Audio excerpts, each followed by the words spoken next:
एक बात तो मुझे ज़रूर कहनी है कि मोदी जी के बनाए हुए नियम कायदे क्या मोदी जी उन पर चलने वाले हैं? ये तो समय बताएगा, लेकिन मोदी जी को शायद उनकी जगह बता दी है आरएसएस ने, क्योंकि आरएसएस के बारे में जेपी नड्डा जी ने क्या कहा था कि अब भारतीय जनता पार्टी बड़ी हो गई है, अब उन्हें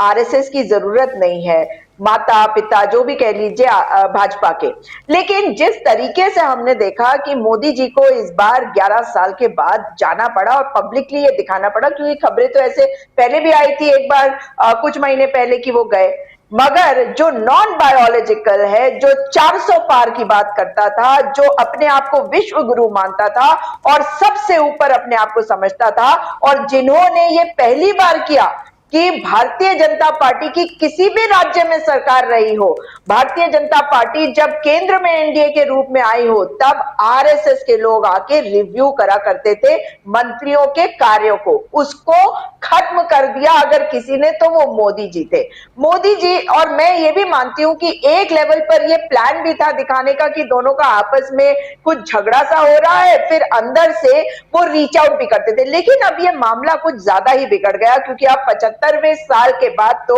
उनका जाना निश्चित है, उनको रिटायर होना है। और जिनको उन्होंने दूर रखा सत्ता से अब तक, यानी कि भैया जी जोशी, उनके बारे में कहा जा रहा है कि उनको बनाना चाहती है आरएसएस भारतीय जनता पार्टी का